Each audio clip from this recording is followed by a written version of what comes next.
మంచిగా చెప్పాలి హల్లెలూయా. యేసు క్రీస్తుని నామమునను ఫలించడి కొమ్మగా ఉందువుగాక.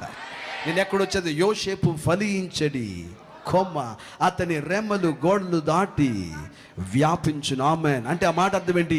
నీ పిల్లలను దేవుడు సరిహద్దులను దాటి విశాలపరచబోతున్నాడు. You are going to extend beyond your territories. నీ సరిహద్దులు దాటి దేవుడిని దీవించబోతున్నాడు. నేను ఏదో సింపుల్ మాటలు చెప్పట్లేదు.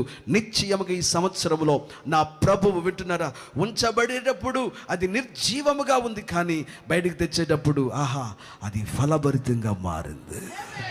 ఏసే స్తోత్రం చెప్పండి. మంచి మూడవ మాట. మొదటి మాట ఏంటి?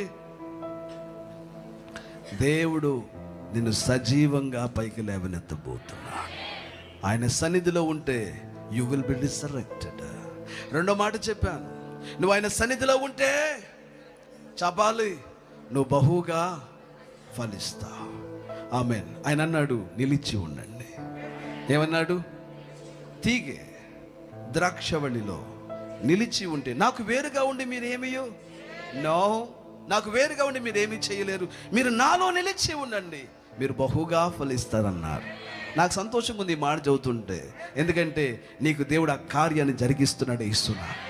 ఎప్పుడో నాన్న మొత్తానికి నీకు అక్టోబర్లో కానీ నవంబర్లో కానీ ఇది జరిగింది. నో, అది ఈరోజే మొదలవుతుంది. ఆయన అదేనా అన్నాడు? ఏమన్నాడు? ఈరోజు అన్నాడు. ఆ మాట ఈరోజు మొదలుకుని అన్నాడా? This day. ఆ మాట నన్ను పట్టుకుంది. ఈరోజు మొదలుకుని నేను నిన్ను గొప్ప చెయ్య మొదలు పెడతాను అన్నాడు. అలాంటప్పుడు నీ హెచ్చింపు ఫిబ్రవరి రావట్లేదు, నీ హెచ్చింపు ఈరోజే వచ్చింది. ఇస్తున్నాము నీ స్థితిగతులు దేవుడు ఈరోజే మారుస్తున్నాడు. ఇస్తుని దేవుని స్తోత్రం చెబుతారా మంచిగా. మూడవ మాట